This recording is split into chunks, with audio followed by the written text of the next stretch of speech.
Hey, good afternoon, everybody. Welcome to a special edition of the NFL Brekkie Show, the expanded Brekkie table. You know Laurie Horesh, you know myself, Phil Murphy, and of course, you know the host of the Weekly, part of the Brekkie family, and we just established the southernmost member of Bills Mafia, Charlie Pickering.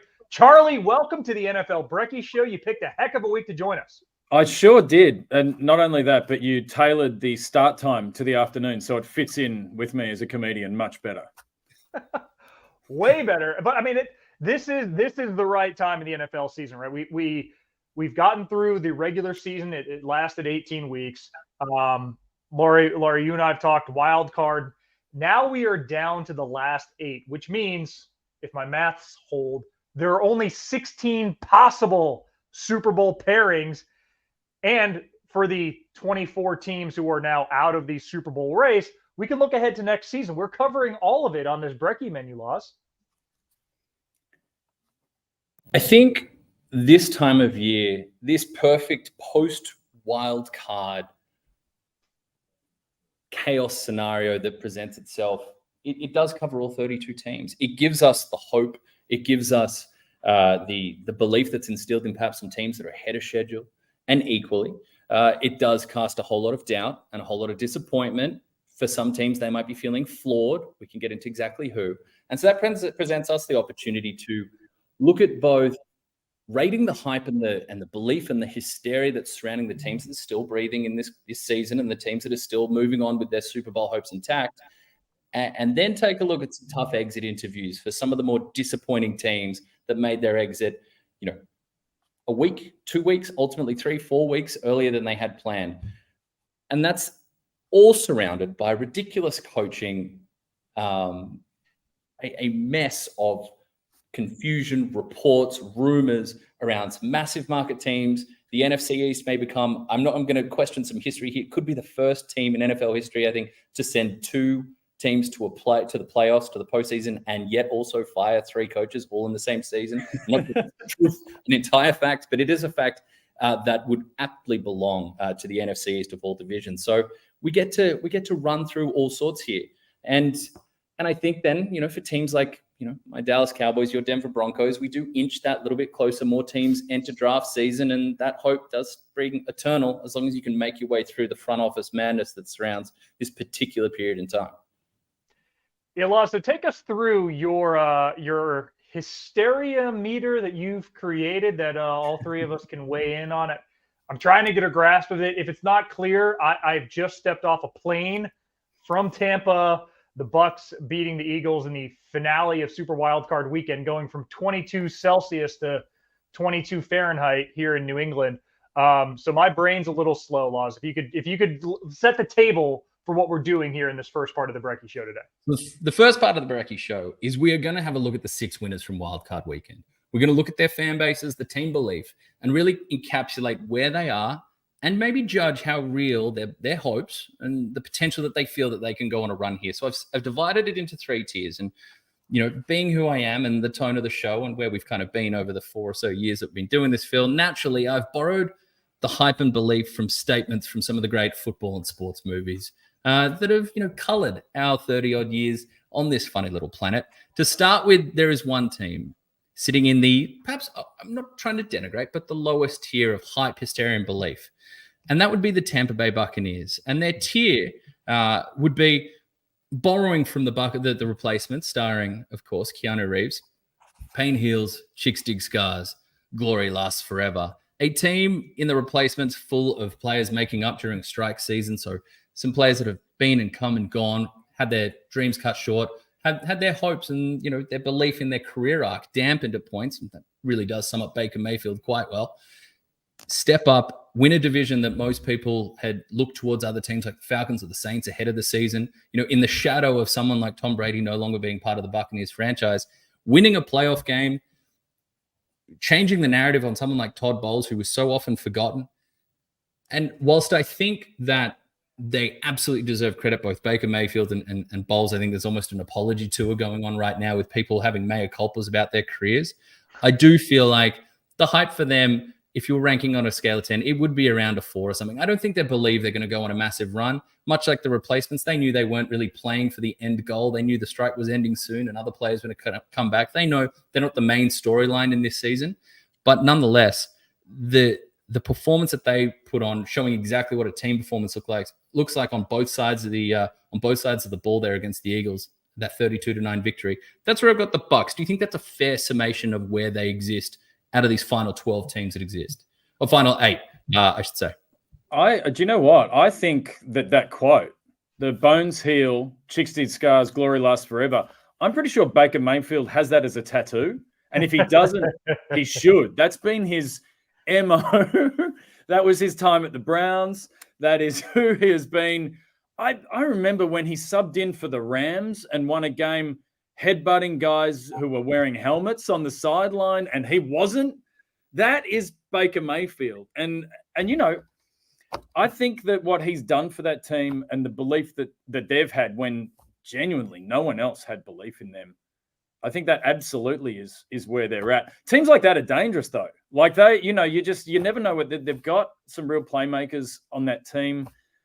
You don't think they're going to go much further, but you just never know. When people think that they're playing with house money, they've got nothing to lose, they can make things difficult. Charlie, that's the point that I wanted to bring up. Total agreement there. You look at everything on paper. They're playing the Lions here and all the hype and emotion, and we'll get to the Lions in a second, their hysteria meter, but deserved that long-suffering fan base to get that home playoff win. It's a rematch of a game in Week 6 that Detroit won in Tampa, short-handed and handily, and the Bucs have been demonstrably worse defensively on the road this season. Now they got to go to Detroit. It's going to be an absolute hornet's nest at Ford Field as the Lions are agonizingly close to a first conference championship game since 1991.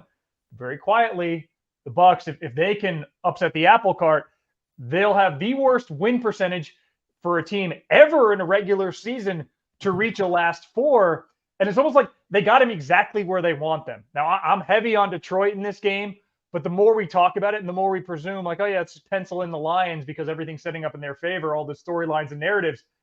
Man, Todd Bowles and Baker Mayfield in particular would be the perfect duo to rain on that parade and then head back to either Tampa or to San Francisco, depending how things go in the other game, for a berth in the Super Bowl. And that's it's crazy to think that the Bucs are this close to it after we had written them off while I was in the preseason and the midseason and every step of the way. And now as we're quick to write them off again, it would just be apropos for them to find a way. Yeah, but I think you are ignoring, though, like their chances going ahead. You're ignoring the eagle-shaped elephant in the room.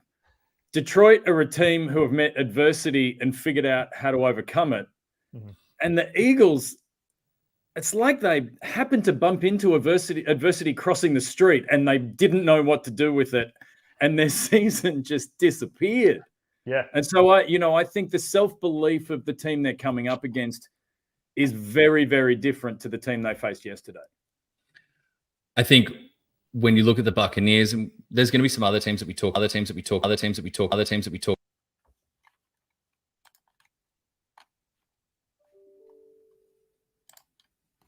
Laz, I think I lost your mic. I don't know about Charlie, but I lost. Yeah. There you are. I think you've come back now. While the Buccaneers are far from youngest team in the playoffs compared to someone like the Texans, the Packers, and we'll touch on them. They certainly do get to play with that reckless abandon of we got nothing to lose here. And it wouldn't surprise anyone that the guy that I tried to trade to every single other contender before the deadline, Mike Evans, would it stun us if he went off in this spot for 200 plus yards against a Detroit Lions secondary that's course corrected in a positive way since a bit of a lull through November and December. But from a matchup standpoint, what they did to the Lions, what the Buccaneers did to the Eagles was with a number of close calls with the likes of Mike Evans downfield. That could have been a whole different type of scoreline from 32-9. That thing could have had a 50-burger on it. Moving on to the next one. Well, quickly too. The Bucs. We know how much they like to blitz and how successful they were against the Eagles. Jalen Hurts, most turnovers in the NFL against the blitz.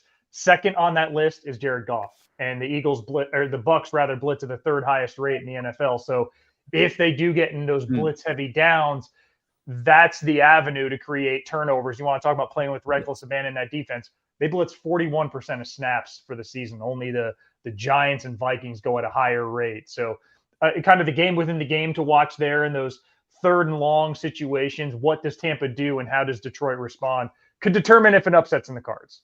Let's peel back the onion here for a second.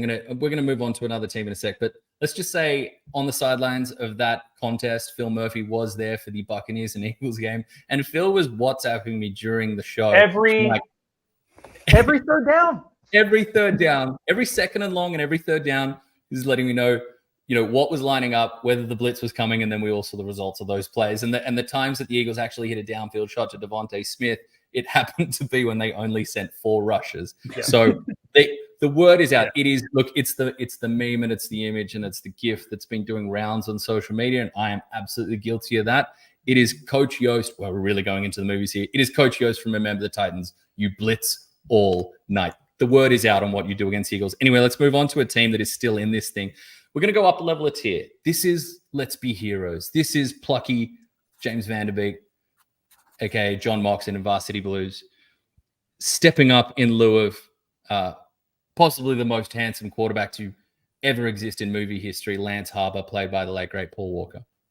And let's go be heroes. A team that is was perceived as, rebuilding, or a team that was on the come up or invested in a young quarterback. And here we have a trio of teams, 2 that are on that young scale, and one that has been much maligned throughout the season for a bit of a drop-off, but may have found something in week 1. Let's start with the Texans here. CJ Stroud, one of 2 of these first-year starting quarterbacks making their playoff debuts that chucked the ball 21 times, not too many times, but completing both he and Jordan Love around 16, 17 completions of those 21 attempts, almost mirror image yardage. I think it was 274 to 272, 3 touchdowns through the air apiece, no interceptions, protecting the football. But CJ Stroud, I think Texans fans have every right to think this team can go out and cause some waves, because I'm not sure there's a quarterback playing with more confidence. And you can say he's young and he doesn't know what he doesn't know.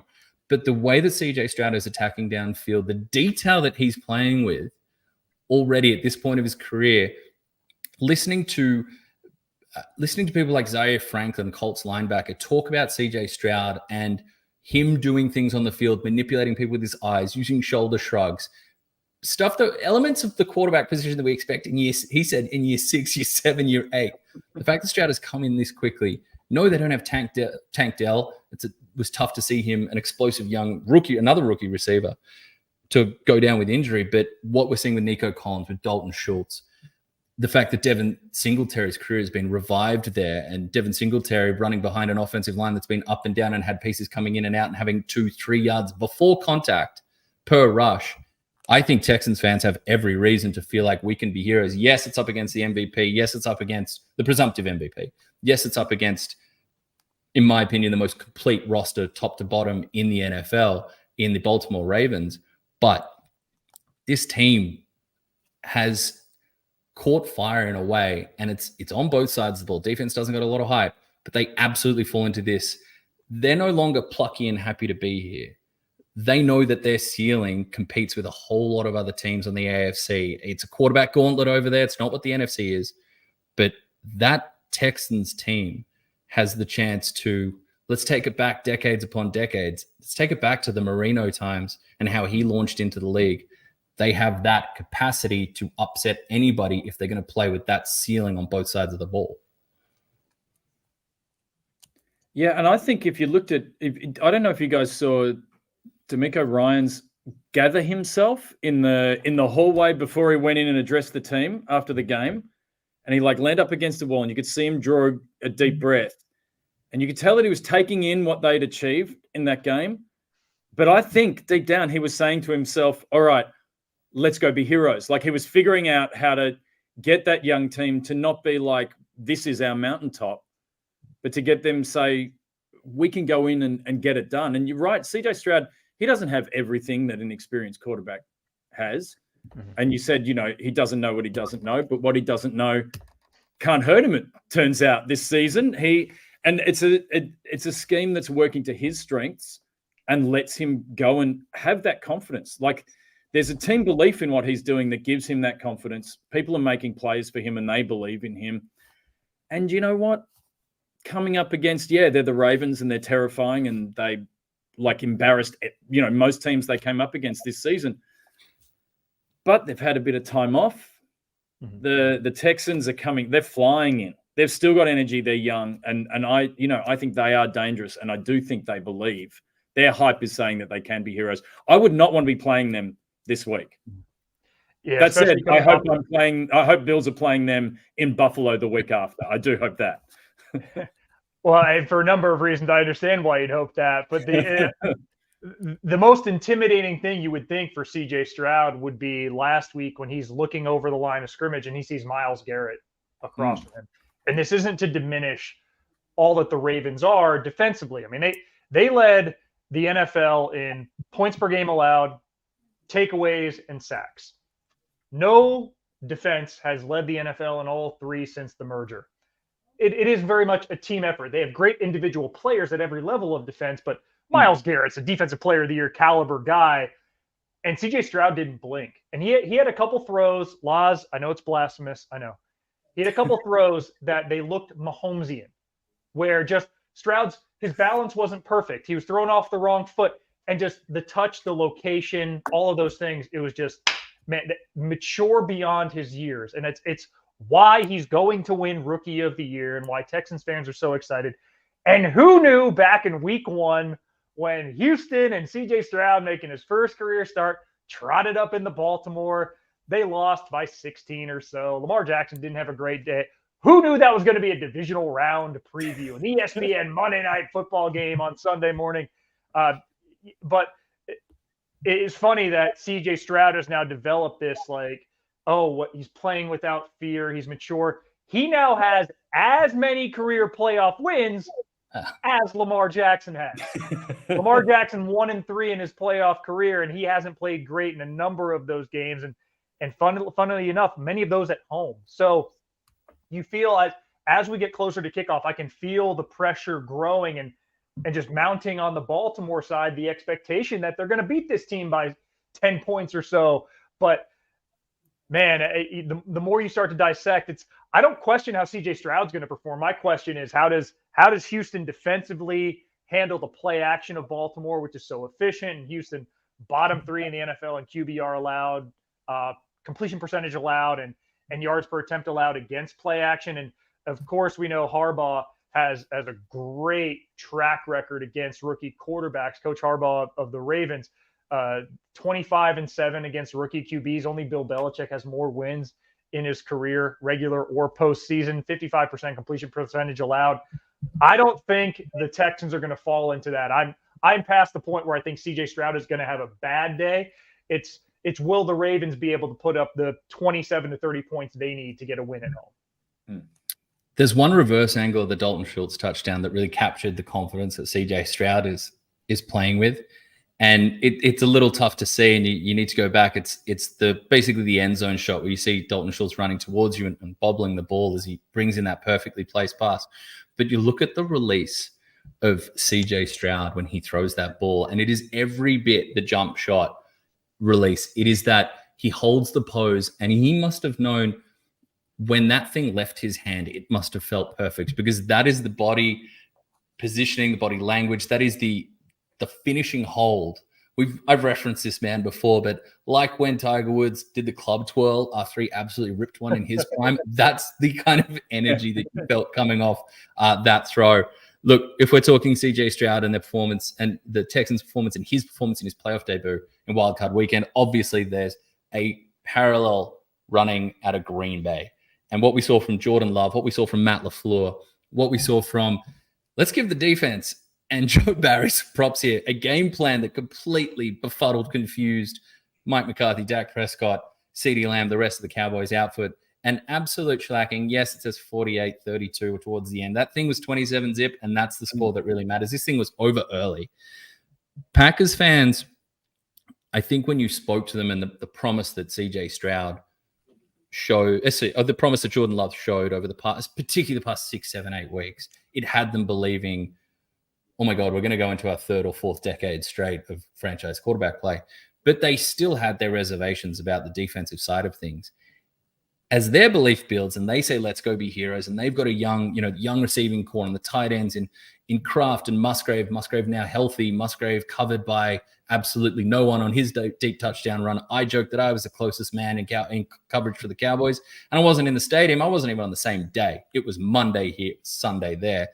But do you think the Packers, do they believe that with that defensive showing that they could actually make a huge run at this and challenge someone like a San Francisco in San Francisco? Is that merited? Because for the first time, I believe all season, they went up against a really good offense and felt like they actually had a game plan and execution edge from their DC and from their defensive talent.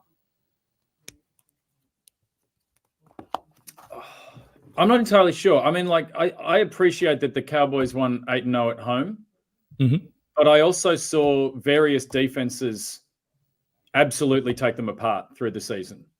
And I think they saw a game plan. Is there one in particular that comes to mind? I saw I've watched it a few times. But the thing was, there was a roadmap for stopping their offense, and there was a roadmap for getting on top of their defense. And it was done by other teams through the season. And I think Green Bay had learned from that and played to their strengths and overcame them. I do think San Francisco is a completely different kettle of fish. And I just, they may have that belief. And I think you'd have to say that Jordan Love has, I mean, for the longest time, that was a hostage situation going on in Green Bay, as they are wont to do. And I was trying to get some signs of life out of Jordan Love as a quarterback talent to check that he was okay. I love that he has come out of that as a quarterback that Green Bay can rely on, that team has shown that they can contend and they can put it together. But I don't necessarily think what works against the Dallas Cowboys, who most Cowboys fans have thrown their jerseys in the bin 3 or 4 times this season in protest. I just think I don't necessarily think that game plan is going to work on someone as complete as the 49ers. Yeah, all due respect to your Cowboys, Laws, they are the bald bull to the Mike Tyson and the Mike Tyson hierarchy of having to get to the final boss, right? They had some danger to them that took some strategy to beat them, but in the NFC, it's felt for, I don't know, the better part of we saw what happened when the Cowboys played the 49ers, I believe, in week 5. And in the NFC, it was a significant step up in class. They passed the second hardest test, I think, did the Packers going to Dallas and winning that game so handily. But man, it is another level. It is that great heavyweight opponent that they have to get past now. And Jordan Love has been in a terrific run of form. I mean, and we say it all the time. If you have that dude who gets off the bus and 53 other guys can look to him and just believe. We saw it with the Cincinnati Bengals and their run through the playoffs. And man, if Nine's getting off the bus, we believe. Well, for the Packers, that is now Jordan Love. I mean, they 7-2 in the last 9 weeks, and we know Love's numbers: 21 touchdowns to 1 interception, 21-1 in the last 9 weeks. I'm sorry, if you had a silhouette of a Packers quarterback doing that, you'd assume it was Aaron Rodgers in his prime. But no, it's Jordan Love in his first year with the keys to the car, where I think he might, or I think he will fall into some issues here. And the magical run comes to a halt with, by the way, the youngest roster in the NFL. And no team with the youngest roster has ever gotten past the divisional round since the NFL-AFL merger. But where I think the speed bumps now will be found and ultimately derail the bandwagon is Love has been magnificent against man defense. 26 touchdowns, 1 interception on the season. Against zone, 8 touchdowns to 10 picks. Categorically different. San Francisco runs zone at the 7th highest rate. I'm willing to bet they run it a little more than normal, knowing that Jordan Love is so successful against man-to-man defense. When San Francisco runs zone, they had the second best yards per attempt allowed, just 6.1. And they have 14 interceptions to 5 touchdowns allowed. So one of the better touchdown interception ratios allowed in zone. I just think with their ability to send 2 edge rushers, drop 7, beat us if you can, I think it's going to be a frustrating day for Love in San Francisco. But this is, sometimes when you get to that final boss, you got to take a couple lumps and figure out, okay, that's not how to beat them. But maybe next year or the year after, I think this Green Bay Packer team is about to take hold of the NFC North over the Lions. I sense some brain drain coming from the Lions coordinators this offseason, and I think Green Bay is positioned perfectly to bypass them and to get up to that level as they grow and mature in the next few years amongst these perennial NFC contenders. They've been that impressive in the last 9 weeks. I don't know, Phil. I think their confidence against zone coverage might have got a boost with whatever it was that Dallas and Dan Quinn threw out there. But regardless, you did get some props from friend of the show, Brad Bolt, with his he loves the Rays hat. Well, the Rays hat is just to, again, mask the hair that just got off a flight. Literally, my plane landed an hour ago. And John expects Charlie that's going to, at some point, go crashing through a table set on fire like Mankind in his prime in the late 90s. Look, one more point is that I just, honestly, I think you're both crazy that coming up with a defensive game plan to shut down someone like Mike McCarthy would be anyway easier than shutting down Kyle Shanahan. That's just something I can't get on board with. I mean, 2 offensive masterminds held in the highest interview isn't yet, Laz. That's a later segment in the show. Brad does want to say, hey Laurie, remember how we said the Texans were a playoff team and Phil wasn't on our side? Who has the Texans in their Super Bowl draft? Yeah, and who does not? No, it's our Super Bowl draft. We'll check in with perhaps next week, but it is looking a little AFC heavy on one side and a little NFC heavy on the other side. Remember, okay, we'll keep this thing moving and pick up the pace a bit. We've done Packers, we've done Texans. The last one I had in this tier, let's go be heroes. And it was an interesting place to put this, was the Kansas City Chiefs. Mm-hmm. Because we've talked about their lack of receiving talent, the receiving drops, leading the league in drops, that stat updating week in, week out and climbing. Travis Kelce and his fall off throughout this season, becoming less explosive, looking like a less dominant version of himself. But they did find a formula against Miami. Now, Miami, absolutely gutted with injuries, whether it's Jalen Phillips and Bradley Chubb, likes of Javon Holland on the back end, Van Ginkel. Like they were truly without so many of their contributors throughout this season. And it was a gutty performance. I said they've been gutted with injuries. I appreciate the effort and the way they did continue the campaign and play tough football on that side for the past month as those injuries mounted up, even with Jalen Ramsey coming back in. Then you throw in the fact that for a cold weather environment, perhaps the finesse style of football that Miami is known for, they have a good running game, but it was not a running game built on a dominant offensive line. There's different versions of this Shanahan offense. We've seen Mike McDaniel explore his this season and put it down on tape. Different to perhaps what we see out of the 49ers, where despite having all that skill position, talent, misdirection, clever play design, they've also just got bulldozers up front on the offensive line. That is a power group up front. So perhaps not the nicest environment for Miami to go into, but what the Chiefs did find was a little bit of a formula. They protected, again, a hampered Miami Dolphins pass rush, but they protected Patrick Mahomes more often than we've seen in different points this season. The tackles didn't have the absolutely horrific days that we've seen, or the disappointments from $20 million investments that we've seen this season. They kept him clean, no sacks, and they fed Rashee Rice like a wide receiver one. 12 targets, 8 receptions, $130, a touchdown, some big situational down and distance conversions, chemistry with running onto the football, finding natural spots for Mahomes to find him. Kelce has a decent day, 7 grabs, 70-odd yards.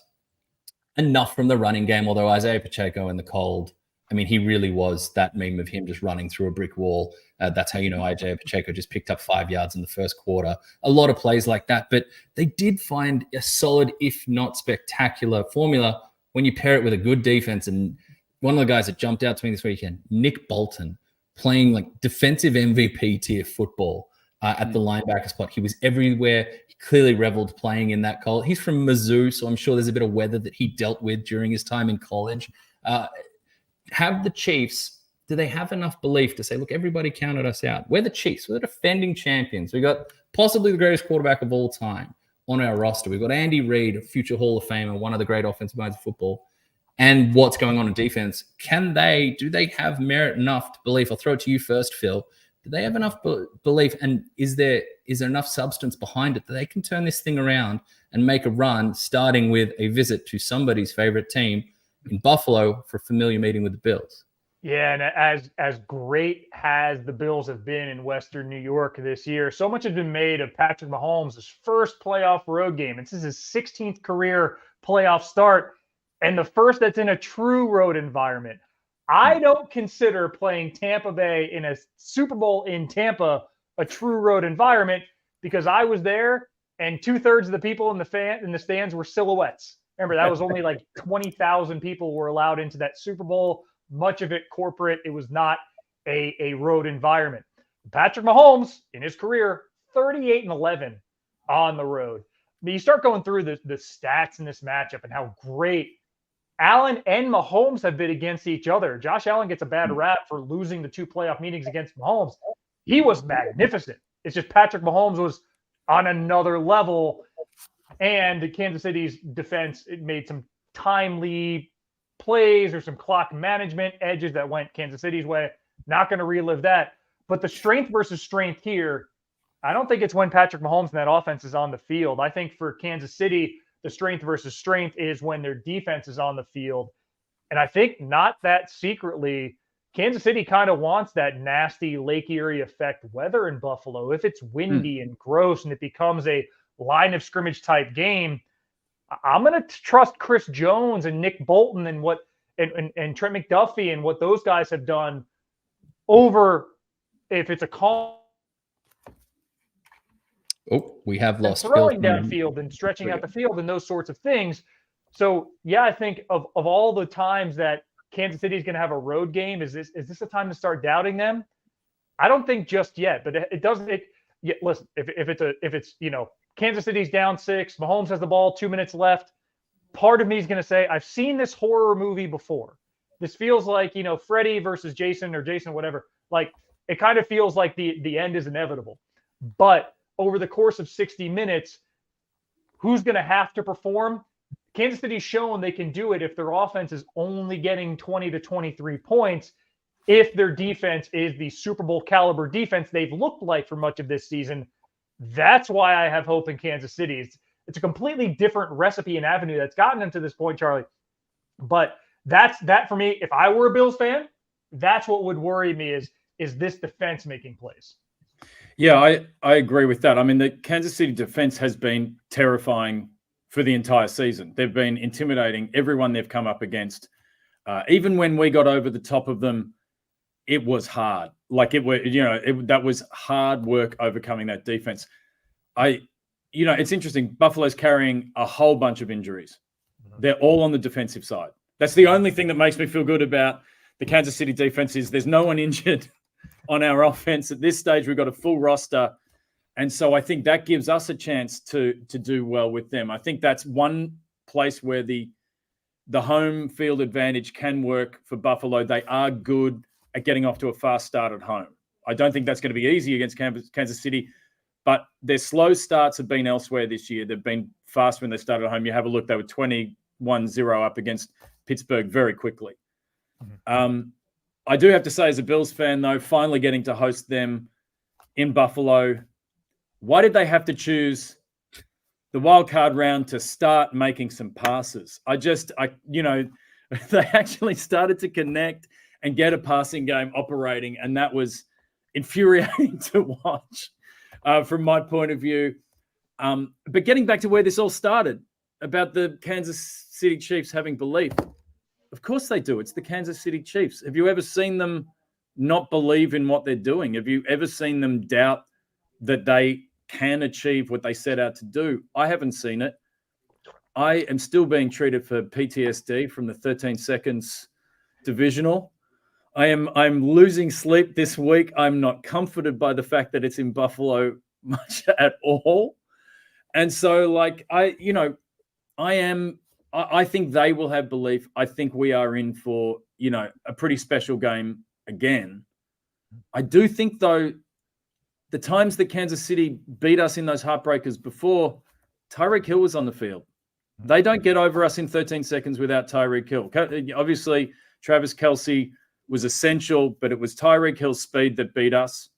And Tyreek Hill's speed has always been a problem. I haven't seen them match that kind of speed. Rishi Rice isn't cheetah.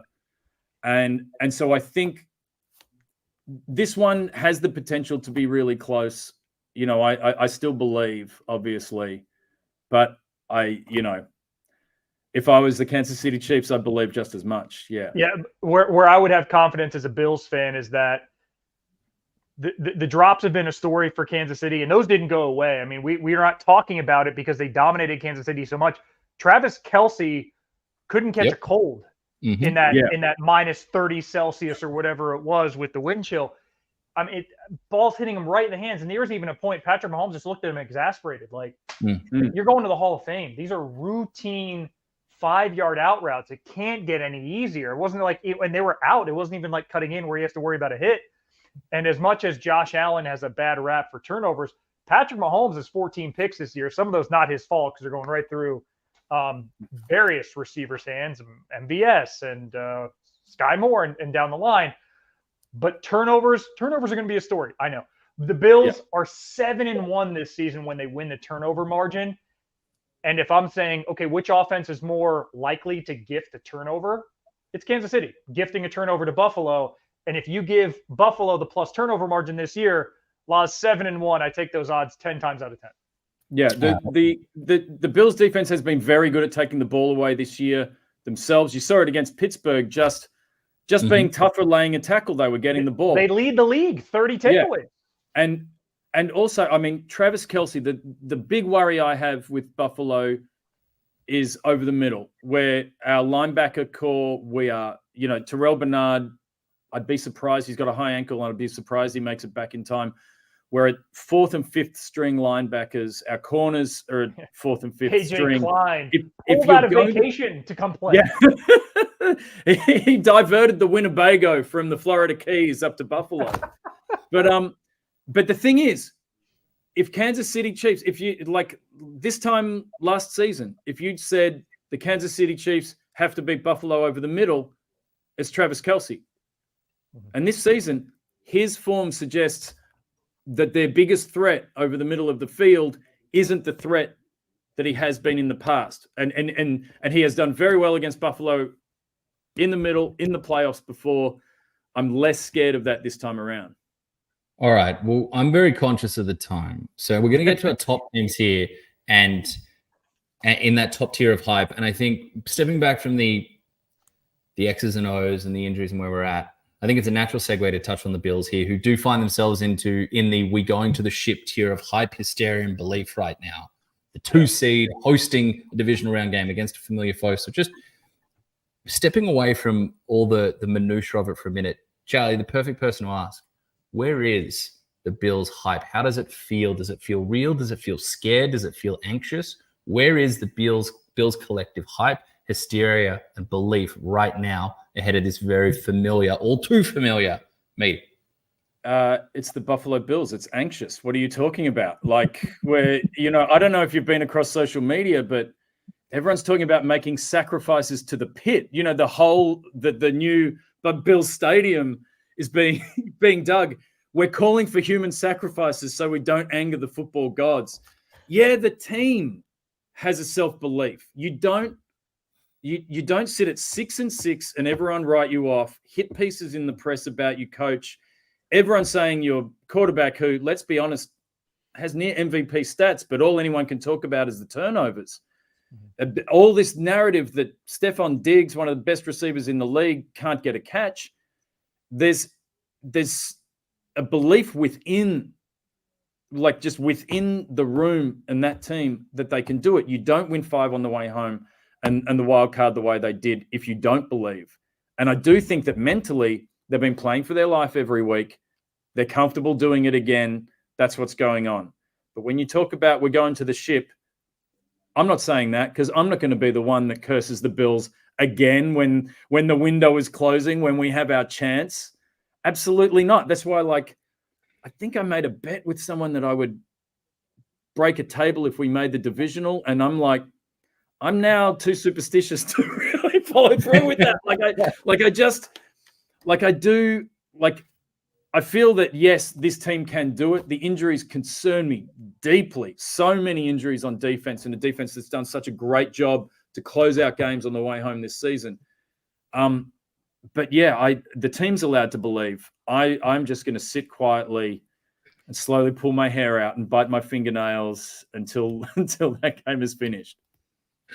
Phil, let's jump to the Detroit Lions here. The final team in this hierarchy of hype here, and a team that had, from Eminem, setting off with Lose Yourself, to the stadium having a sing-along, to Barry Sanders and Megatron being in the building, to a rousing victory and kneel-down scene where Jared Goff raised his arms in victory, with Matthew Stafford, a hell of a performance, a strong showing through pain and injury, and through heavy hits in the pocket. 23-24, the Rams go down to Detroit. Detroit move on. They get, look, let's be real. They do get the favorable matchup up next in the NFC side of things. They do get to host the Tampa Bay Buccaneers, and the football karmic gods, they say ball don't lie, perhaps, giving them that second round home game that looked like it had been wrenched away by certain people that wear black and white stripes against the Dallas Cowboys a few years back. But again, that's why they say ball don't lie. When it comes to the Detroit Lions, I don't want to move past the Buccaneers, but when they look at their position now, do you think they're going to the ship? For this, we'll call it the championship week, not Super Bowl week, but the championship week. Do you think that they see themselves as the team that can knock off the San Francisco 49ers, should that be who is waiting for them? Well, two things still have to happen before we even get to that point. Detroit has to win and San Francisco has to win. But yeah, Brad's line there, Dan Campbell was a punchline. And now we see all those sound bites, pun not intended, from Dan Campbell's first days in training camp, where they're going full contact earlier than most teams. And he's just saying, guys, trust me, there's a process. I'm not crazy. Please trust me. Please buy in. I will get us to the point where I know we can get. And that's here. And I think that's the hysteria is a little different for Detroit fans as opposed to Bills fans. There's far more pressure on the Bills because they've climbed to this point in the mountain before and slipped. They've gotten, with this iteration, they've gotten one step beyond this and not gotten there. The Lions, it almost feels like they're playing with house money, and they're perceived to be likelier to win this game against the Bucs. I think there are far more people saying, oh yeah, I can see Kansas City going into Buffalo and getting a win, than there are saying, oh yeah, Baker Mayfield and the 9-8 Bucs are going to go into the deafening Ford Field environment and beat Jared Goff, who's 56 touchdowns to 12 picks in his home games. Detroit, buoyed by the first playoff win since 1991. And God bless all the octogenarian fans they were showing. It's like, Benjamin Cap's been a season ticket holder for 56 years. He's seen one playoff win. It is staggering ineptitude. So for Detroit, it feels like the season, if they win here and then lose to San Francisco, it's already going to be seen as a rousing success and a huge step in the right direction. Whereas most other fan bases at this point, San Francisco, Baltimore, Buffalo, Kansas City, getting to a conference championship and losing will be seen as a little bit more of a disappointment and a missed opportunity. So for Detroit, the party's already started. And I think that's freeing for the players as well. They're able to ride this. I was wrong. Dan Campbell's the right dude, as is on the door to his offense to lead this team. He seems to be pulling all the right strings with motivation and leaning into everything in the environment of Ford Field. So, yeah, I think it all sets up for Detroit to win this game handily against the Bucs, and I do think they will win it comfortably, and then go into San Francisco, in all likelihood, with nothing to lose. And they lose theirself. I don't know what the motivations are going to be on the road at Levi Stadium in Santa Clara if they go that route. But, yeah, for Detroit, from here on out, it's a party for them. And, my gosh, if they find a way to get to Vegas, it's going to be an absolute you-know-what show. A fan base that 58 Super Bowls deep has never been to a Super Bowl to experience that for the first time. That's what's been great about these playoffs is you see so many teams who you had no preconception would get anywhere near here. Houston, Cleveland with all their injuries. throw the Bills into it at 6-6, heavily doubted, and now they've hit fire at the right time. That's what makes the NFL so exciting, is that each season is a really long. It feels like a long, drawn out narrative, but it plays out over 19 or 20 weeks, and there's so many undulations to this story. It keeps us captivated the whole season long. It's interesting that, getting back to the point, Brad's comment there, you saying as well, the nature of the dude, Coach Campbell, is a punchline. I remember watching the Hard Knocks, and he did this what I thought was the corniest thing. Like, he came into a team meeting and he had this pair of jeans that he'd obviously doused in talcum powder or something, and he shook them out and the dust came off them, and he said that losing it clings to you like dust. You got to shake it off. And he was dealing with that, the culture of Detroit as a losing franchise, that the thing they knew best how to do was lose. And I remember thinking that was corny. But obviously they started to believe they were winners way before everyone else. And the moment that they stopped being a punchline to me, absolutely, was the final round last season, when they beat the Green Bay Packers and they couldn't make it. Yeah, dead rubber for them. Round. It wasn't going to change anything. They could have just tried not to get injured.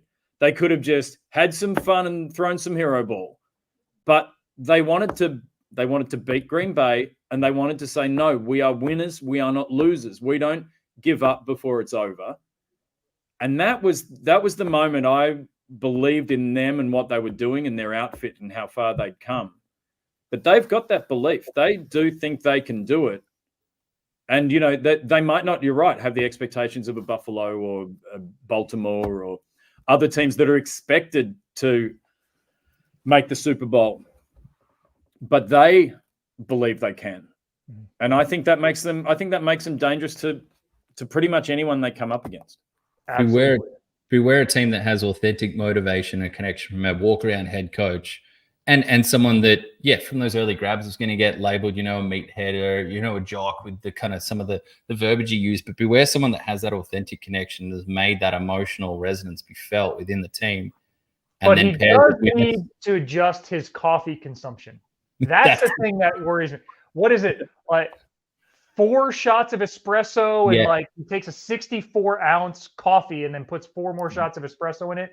It's One of many concerns Australians should have with American coffee consumption and coffee culture and coffee stylings, and that just add that to the top of the list. But look, when you pair that highly caffeinated but very substantive connection and motivation that he provides his team, and the mentality that he's instilled with the schematic expertise you're getting from Aaron Glenn as defensive coordinator, and then from Ben Johnson as your offensive coordinator, that's a beautiful soon to be former offensive coordinator and probably soon to be former defensive coordinator.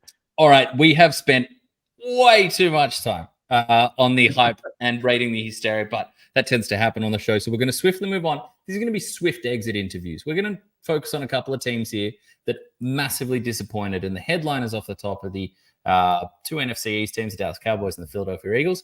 Miami Dolphins. We may get to a fourth depending how quick we go. Phil, which exit interview would you like to dive into first out of those particularly disappointing, talented rosters that are now planning for the draft? Yeah, Laz, this is the time of year when those teams that have their season end, they get about 48 hours to pause, and then they need to start looking ahead toward draft and free agency plans. And as we do these exit interviews, we're preparing the questions of, what is the first question on the way out as your season closes? And I'll start with the Dolphins. For me, when I was trying to formulate this, and I was like, man, is it too much hot take? I don't think it is. This team in the last 2 years, 4-10 in December and January. They play in a division with a team from New York, a team from New England, where I live, and Buffalo, where it's cold. You're going to be playing outside. This team is built to play in warmth and indoors. Sorry, I just have to. I won't be forgiven if I don't point out we're the only team that plays in New York. Sorry, I have to. I'm obliged contractually to say that. Yes. A team from New Jersey, a team from New England, and a team from New York. Yeah. Yeah. So you have the New York, North Jersey Jets. You have the New England, Foxborough, Mass Patriots. but the Dolphins are having to go to these cold environments. Tua Tagovailoa is entering the 5th-year option that the Dolphins picked up of his 5-year rookie contract as a first-round pick. His cap hit goes from $9 million this year to 24 and change US next year. My question for the Miami Dolphins: are you going to extend Tua Tagovailoa this offseason? This is typically the time. Quarterbacks normally don't go into a contract year without that long-term extension. Other quarterbacks in this class have gone for the $250 to $270 million range. Justin Herbert, Joe Burrow, already pen to paper on their extension. Miami, who's 4-10 in December and January in the last 2 seasons, threw away a division this year. Tua Tagovailoa, are you going to invest the $250 million in him that you likely need to invest this offseason with other contract considerations? We saw what happened when the defense fell apart over the course of the end of the season. Or do you start considering, is our franchise quarterback somebody else? I think the words that we're getting out from Miami, there's what we think and there's what we're hearing from Miami. From today, the last 24 hours, with Chris Greer saying the goal is to have him here long term, playing at a higher level, communicate with him throughout the offseason and keep those talks internal. It's a positive sentiment, but it's a little bit guarded. It's not full throttle. This is getting done. We're going to give him all the guaranteed money in the world. He seems to have the belief of his teammates. I think that what is underappreciated about Tua is the intellectual level that he does bring, the decision-making he does bring. He is limited as a secondary playmaker. And the ultimate, I like to look at paying quarterbacks is there's different ways to do it, right? It can be pocket movement. It could be run after the scrambling ability and pure athleticism. It could be arm talent. It can be creative throwing. It can be arm angle manipulation. But do you have a second phase playability? Because I don't want to pay a quarterback that doesn't. And if the Dolphins believe that Tua's mental capacity, his accuracy, his grasp and his mastery of the scheme do provide him that ability to increasingly show second phase playability, then yes, you do look at the extension. But so far we have seen that when they get off schedule and when it's not the quick release and we are presented with defenses that can take away that second level, the middle area, we saw a fallback to the 49ers and Fred Warner and Dre Greenlaw that did such a good job of it. That's a question. I do think Tua gets a bad rap.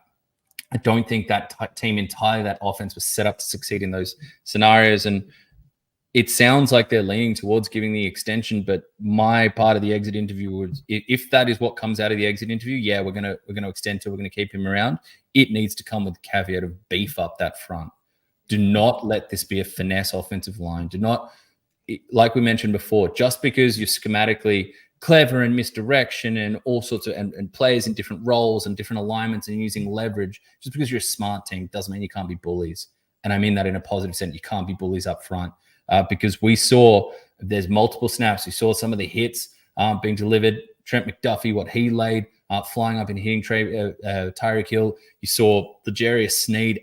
I mean, Tyreek went on social media and copped to it, said he pressed me all the way to Cabo. I think he said, like, the press physical coverage. So we need to be a more physical team. I think that starts up front. I think it is hard to find quarterbacks that can elevate your scheme. And I think we have seen that from Tua. It's not been the most convincing, and the playoffs leave a bad taste in your mouth. But equally, I think there's some added starch that needs to come with this. We're going to make this move, then get some beef up front, because we're not playing this, as you mentioned, where they play, the environments they play in, and where naturally the weather goes late in the season. We cannot be finesse about this. We need to have some added starch to our football operation. I think it's promising that the conversations out of the Dolphins management is that they're considering it, talking, looking at it.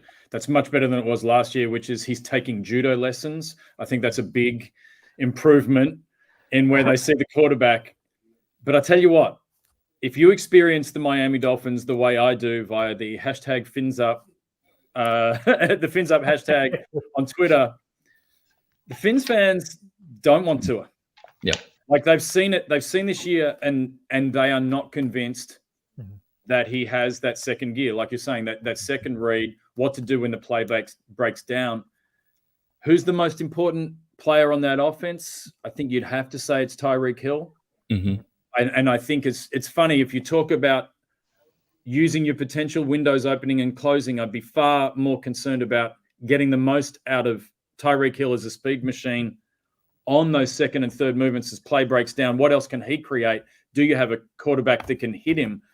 The way that he could in Kansas City, the way he could cause problems with that speed as play broke down in Kansas City. And I'm not convinced that he's their guy, but I'm not entirely sure that Miami's ready to make the tough decision that he's not that guy. Yeah, either decision's tough. The functional franchise reset, or going out and trading for somebody who might be available if they think that's an improvement, or committing to the fact that we're going to pay Tua like a top 5 quarterback, even though that's probably beyond his ceiling.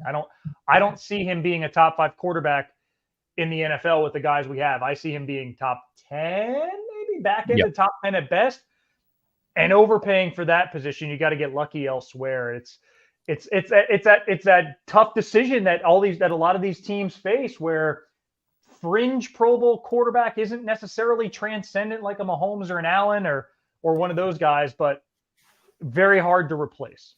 The good thing is they have a total of negative $42 million against the salary right. cap. That's what I'm saying. That's what makes it even metastasized the problem. Not the good type negative, not under par like on a golf course. That is, they are $42 million over in terms of space, which confuses the conversation even more. All right. While we're on tough decisions, the Philadelphia Eagles, does this exit interview, can it start with any other question of what on earth happened and have you lost the locker room, Nick Sirianni? Because the lack of problem solving, the fact that defensively, we knew where their talent was lacking in the secondary coming into the season at linebacker. They got injuries to add to that, and they're exposed. The cornerbacks got old. Safeties were never there. Linebackers, whatever they had hoped from health from the talent they did have, that got hit as well. But it wasn't overwhelming levels of on-field talent to start with. But offensively, for so much of this slide, you had a return. You had A.J. Brown. He missed this week, but you had A.J. Brown. You had Devontae Smith. Dallas Goedert made his way back. You had the majority of that offensive line intact. You had DeAndre Swift there. You had Jalen Hurts. However banged up he was, you had Jalen Hurts out there. How could you not come up with any solution to handling a blitz, to attacking, still gaining chunk yardage against 2 deep coverage when they take away your deep sideline shots? How not going through periodic periods where you abandoned a running game that was still there for you? How could you not come up with something? Was it all Shane Steichen? Is that where all the brain power has gone? We talk about brain drain. Is the person and Jonathan Gannon. And Jonathan Gannon on the defensive side, another guy who was talked about in jovial and joking and meme standards as he started as a head coach in Arizona with, the it's not a great look. It's not a great look to provide at any point when you're dealing with grown men. But hey, but where the level of commitment that he had that team playing with, the level of way above their talent that we were seeing the performances from, and literally against the Eagles late in this season, part of that capitulation as they threw away a division. What can you prove to us? I know you're a year removed from a Super Bowl appearance, but what can you prove to us that you can handle adversity? Because since that ridiculous scene where they win in Arrowhead, where the Chiefs dropped a couple of game-winning opportunities there, and you pointed up at Kansas City Chiefs fans and belittled them and with a camera on you. Since then, it was a complete and utter slide. What are you bringing to the table that makes us – everything we are seeing right now is a window into your approach to big picture thinking, to problem solving, to the direction of the football team. And you want to talk about looking at the fins up hashtag, go look at Fly Eagles Fly and what they think of Nick Sirianni, because it is noisy there. Yeah, it's interesting that Sirianni talking, they were winning some narrow games early in the season, and he kept talking about them as a team that they just believe they can win. They just, whatever the situation, when they're down, they believe they can do it. But I think you touched on it there, the lack of resilience. That's a team that had a charmed season. They played some great football last year, but they had a charmed season last season, 10-1 start this season. That's not a team that's had to get through anything. And when the challenges came, there wasn't anything in the tank. And you have to ask, is that a coach that can't instill a culture of resilience?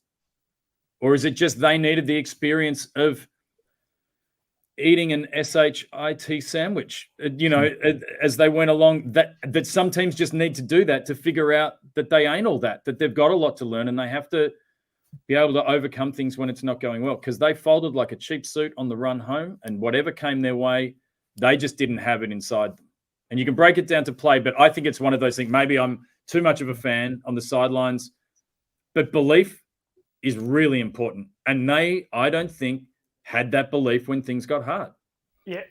And the Super Bowl hangover is a real thing. It's now 3 of the last 30 Super Bowl runners up have even made it to the conference championship game. And just that presumption that we've gotten there before, we were so close. If we do the same thing, we'll get back there. The brain drain is a very real thing. And Laz, I was texting you every third down, man. 3rd and 2. You ran 40 times for 200 yards on this field against this team 16 weeks ago. 3rd and 2, we're throwing. Incomplete. Yeah. Blitz. Ball hits grass. Receivers running to the same route. Ad nauseum. Laz, they were 0 and 11 on 3rd and 4th downs. You know how many designed runs they had on 3rd and 4th down? 0. Zero designed runs for a team on 3rd and 2 that is more famous than any for the brotherly shove, tush, push. Just hand it over. And they even failed at that at a 2-point conversion late in the first half. And also that the last game they won was Jalen Hurts on a design run against the Bills in overtime. Like it was there as something to use when they needed it, and they just didn't do it.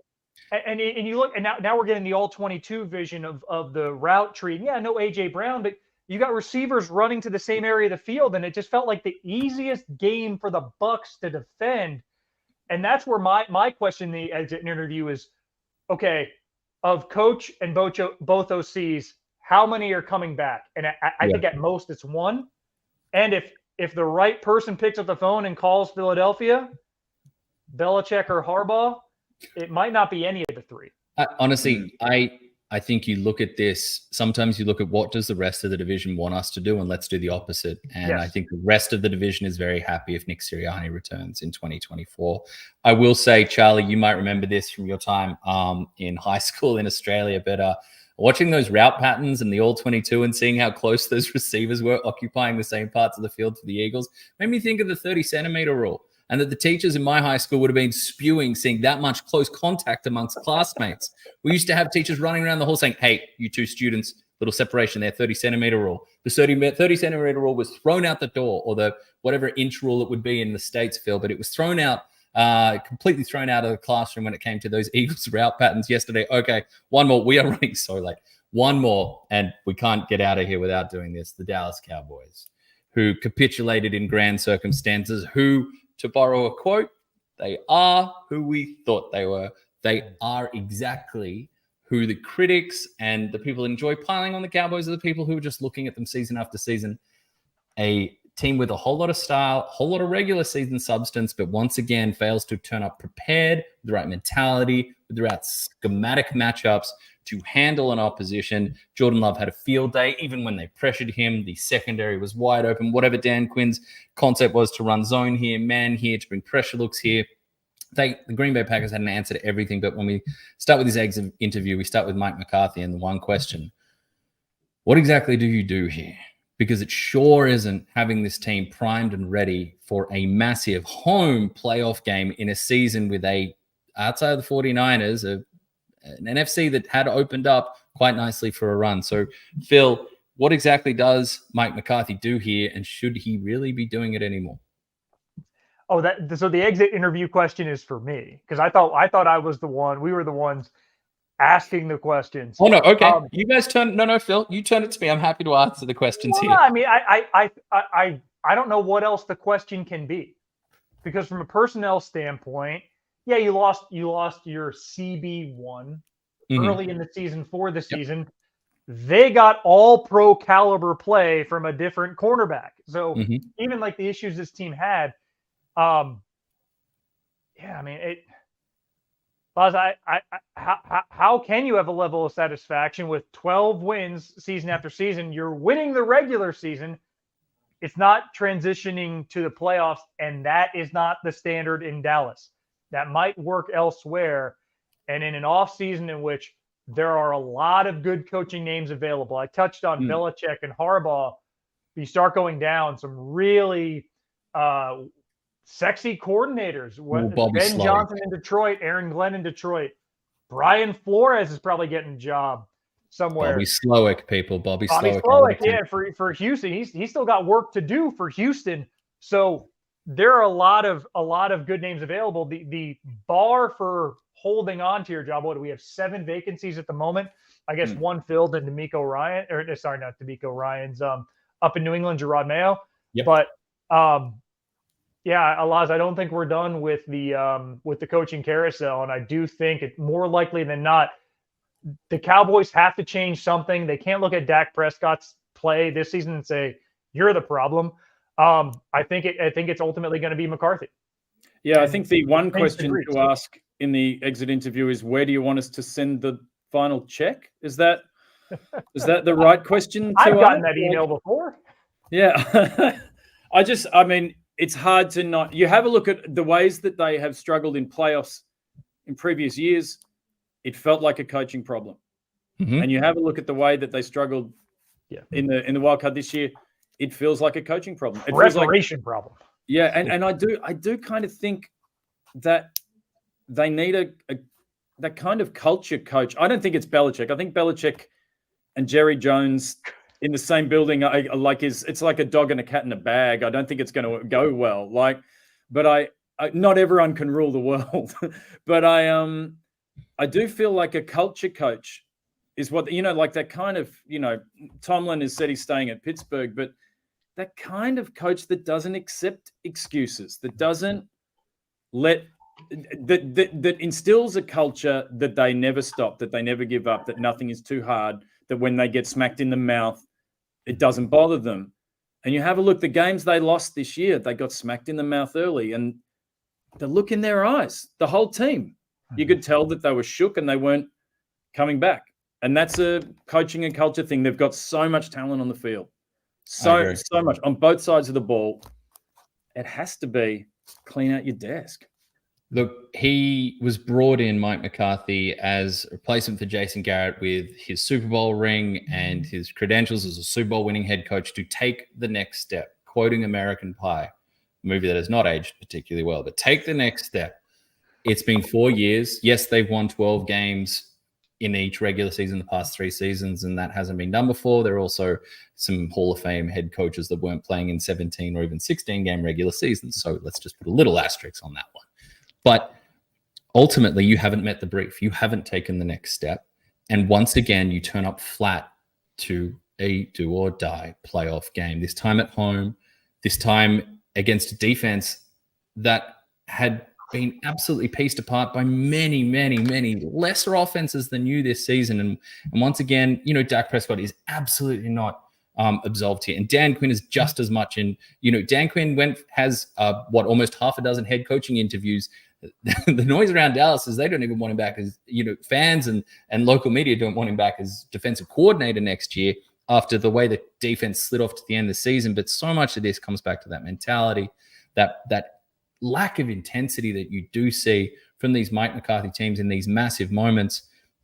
And ultimately, when it comes down to it, it's 4 years that you've had your shot here. That's more than many get. And Jerry Jones says he doesn't have time left to have a bad time. This is a pretty bad time. I cannot see Dak Prescott, second team All-Pro throughout the season, once again has a failure in the postseason, once again trailing from behind, gets a bit of tunnel vision. Once again, him and Mike McCarthy not able to overcome a defense that really did do a lot of, sit back and clog the passing lanes, and how we're going to schematically and execution-wise overcome this. So much of this comes back to the head coach first. Dak has a $60 million cap hit that you can't move around with much finesse season, which really points to his return, I think. But McCarthy, for me, it's the last question is, would you mind closing the door on your way out? All right, Phil, I think we're going to have to move on without touching on the Browns here, because I'll just give mine. We don't have to analyze it. Mine for the Browns, $60 million dead cap hit on Deshaun Watson. Ooh. Is he the best quarterback on your roster to lead this team? No. But no. If they trade him, it's going to be about the same cost as keeping him. So I think that's the phone call that the Browns are going to make was going to be my point. It's almost like doing a deal with the devil can come back to bite you down the track. Yeah. Who knew? Who knew? Comic gods. Not All right. second guessing if you guess it from the beginning. Hey, gentlemen, I am going to have to apologize because we've run long. I got to go pick up some kids. So you jump on out of here. I'm very sorry to have to run away, but obviously you're more than capable of carrying on without me. Before you do go, do you have a hot take? For the Hot Take Hotline brought to you by Macca's, do you have one firing parting shot for us to jump around before we bid you adieu to go take care of very much needed fatherly duties? Oh, look, it's more a prediction than a hot take. My hot take is Houston far more dangerous against the Ravens than a lot of people might think. And I would not be surprised if it's Houston Buffalo in Buffalo. That's my hot take. He's got the grill hot. All right, with that, we thank Charlie Pickering very much for joining us. Thought I'd hang some onions before I left. There you go. Absolutely. Charlie, it was a pleasure. Thank you for joining us. Hey, great to meet you guys. Thank you so much for having me. And go Bills. Proud card-carrying member of Bills Mafia and host of the Weekly, Charlie Pickering, joining us at the Brekkie table. He just left us some cash. We're going to we'll pay the bill. It's all good. Breakfast ran long. It's running long, Laz. But I just to address Charlie's hot take, it wasn't too sizzling. He didn't say Houston's going to win. I mean, it's going to take something special from CJ Stroud or something, honestly, really bad from Lamar Jackson. And as great as he's been in the regular season, does have a little bit of that playoff hoodoo. Just 1-3 in the postseason, QBR in the low 40s. Laz, I think the only quarterback with a qualified QBR lower than his in the playoffs since he's joined the league, I'm like 80% short, Andy Dalton. Andy Dalton's the one who has a lower QBR. And that doesn't count early career Andy Dalton. That's only since Lamar Jackson joined the league. 32 of Lamar Jackson ranks 32nd of 33 qualified QBs in playoff QBR. So there's a little sizzle to that take. There's a little sizzle to that take, and what opens up afterwards, because if you do go into Baltimore and stun them and get a victory, then to be the man, you got to beat the man. To quote Ric Flair, who appeared on ESPN this week. He was in exactly. the building, and Raymond, he got them fired up. He did. To be the man, you got to beat the man. You beat the Ravens, you do become the man in the AFC. And like we touched on earlier, nobody wants to play you now. Absolutely zero people have any interest in seeing you after that. Okay, rest of the Hot Take Hotline, we've got a bunch sent in. We did get a Cowboys one sent in that I think we spent enough touching on around those areas. But essentially, Brendan saying that, look, as a Cowboys fan, he's Charlie Brown and the Cowboys are Lucy. You know, Mike McCarthy, Dan Quinn, got to go. And he wants a developmental quarterback drafted in round 6 and 7. Matty Lane, not the worst. Lions to win the Super Bowl, and a statue of Brad Holmes and Dan Campbell arm in arm to be erected next to Barry Sanders. And one more, Brad.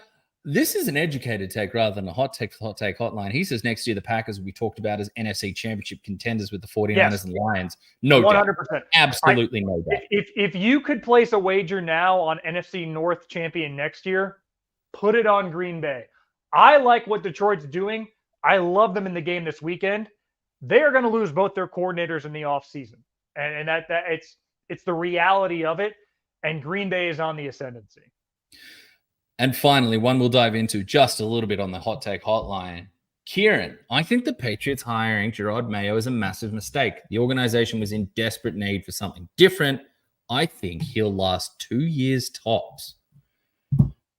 Ooh. I think Gerard Mayo's fate is more tied to whatever quarterback they have in the next 2 years. If they end up getting Drake May or Jaden Daniels, I don't see this franchise trading up to 1 for Caleb Williams, but it's a new era, a new dawn, a new day in New England. Maybe they do make the trade with the Bears and go after Caleb Williams to resurrect the franchise. I still think Williams ends up in DC because he's a DC kid. But the Drake May, Jaden Daniels, if that proves to be a quarterback around whom you can build and the Patriots win some games in what projects to be a very difficult division next season with Aaron Rodgers back, there's a way to stay. It's a really tough gig right now with not knowing what's going on at QB, though they do have the draft capital to make some noise. But it's nothing. I think Gerard Mayo's an NFL head coach. I think he's shown enough as a player. He honestly not that dissimilar from DeMeco Ryans. He was a linebacker, a defensive captain, a guy. Everybody in that locker room loved him in New England, and it's keeping it in house. Kind of in that Belichickian tree, I think works in his favor. It just all comes down to what they do at quarterback.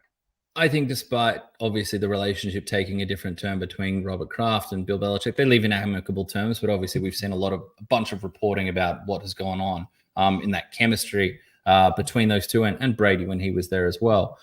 I do think that it was always a bit far-fetched that they were going to take a radical turn away from what had worked for, a couple of decades. They're the greatest dynasty that we've seen in modern NFL history, perhaps in NFL history, and at least dating back to the Lombardi era. But what I will say is that there's a new voice, and this is someone who has recently played in the league. You mentioned DeMeco Ryans there as a linebacker. This is someone who came up through the Patriots.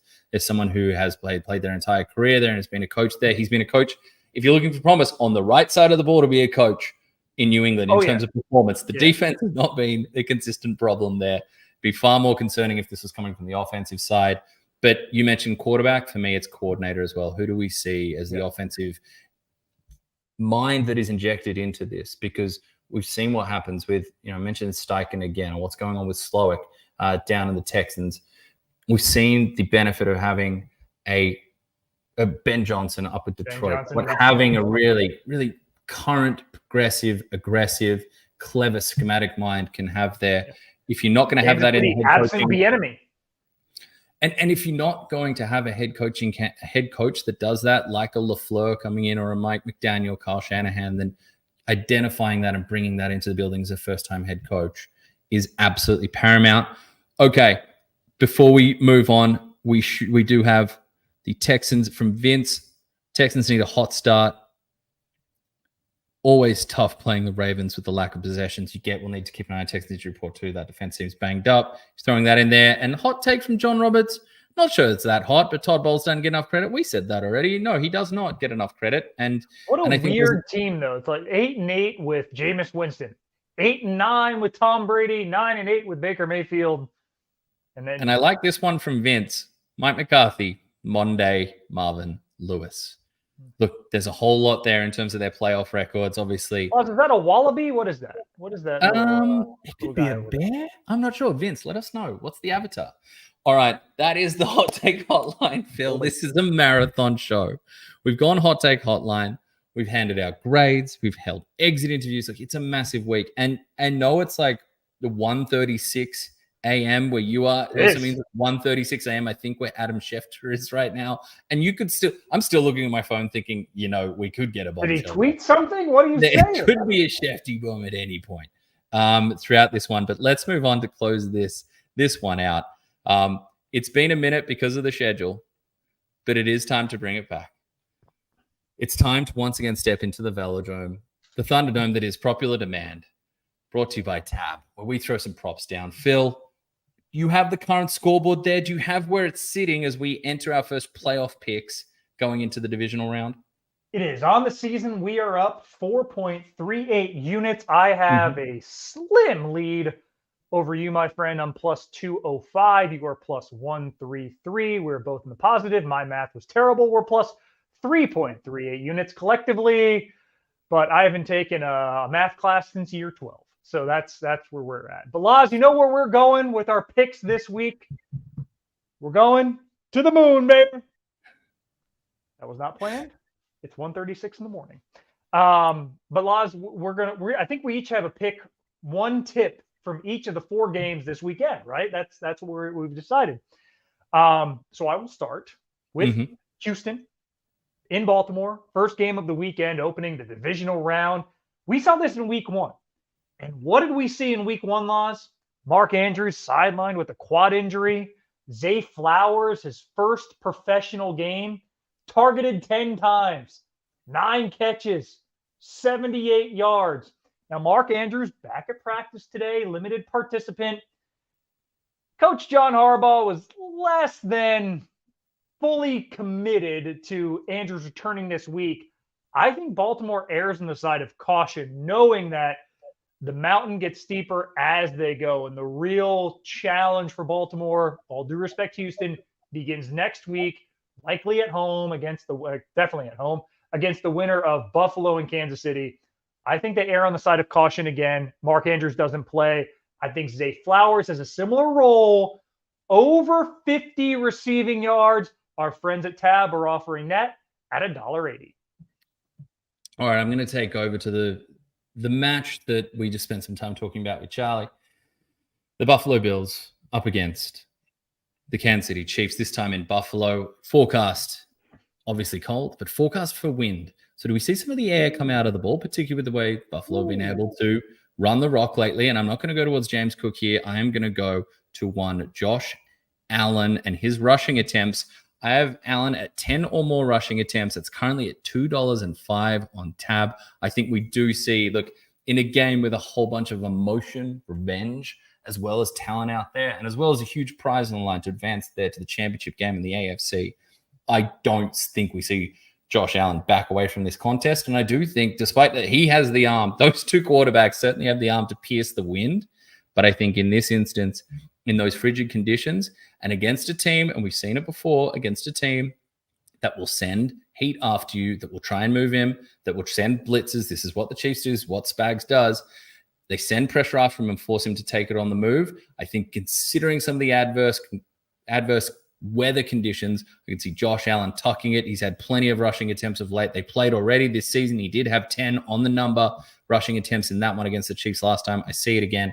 10 or more rushing attempts. One Josh Allen. And the sneaky one here, if you do think the Chiefs are going to go down to the Bills, you think the Bills are going to emerge victorious, those kneel downs count as rushing attempts.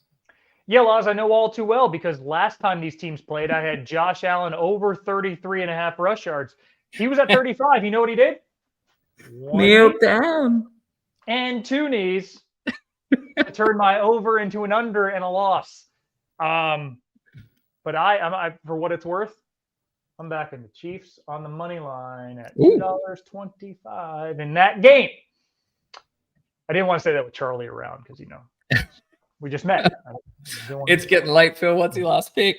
My last pick. All right. Well, I've been saying again and again, I am on the Lions heavy.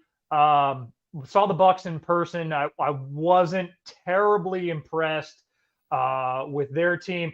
I think what the Lions did early against the Rams and that kind of early game script that Ben Johnson had going, I think this weekend is going to be the crescendo for the Lions season. There's a try bet available on Tab for the Lions to win. A couple try bet margins, 10, 13s. I'm going to the 7 try bet. So will the game be decided by 7 or fewer or 8 or more?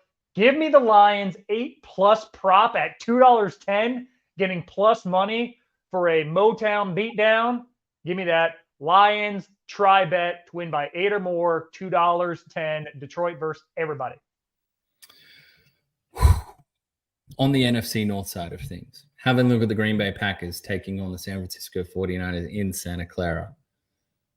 This may be a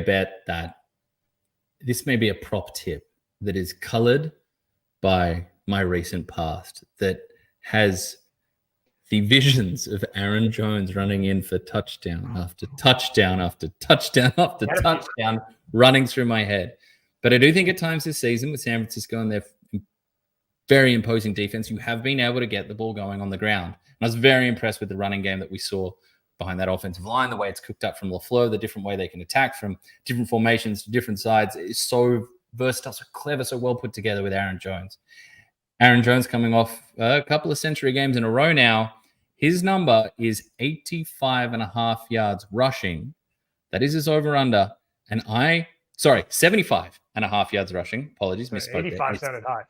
85 did sound high. As 75.5 yards rushing on the ground. Currently at $2.10. And I believe that a huge key to victory for this Packers team, as phenomenal as it was watching Jordan Love, agnostically for a minute, as impressive as it was watching Jordan Love carve up and create chunk plays despite pressure in his face and really masterfully, along with Matt LaFleur, piece apart that Cowboys secondary. I think getting some level of running game going, committing to that.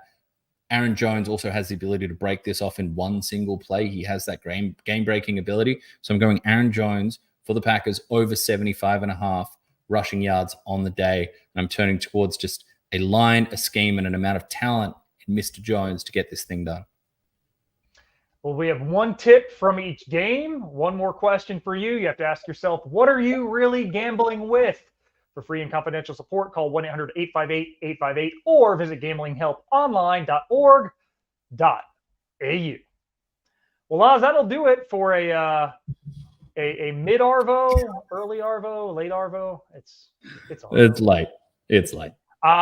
Edition of the Brekkie Show, breakfast for dinner. We've done that before in the Murphy household. It's almost breakfast time for you. It is. I'm going to sleep. But thank you all for joining us and bearing with us, and giving us some predictions in the comments there. We got some sizzling takes at the last hour. Screenshot Vince, little multi there will do okay.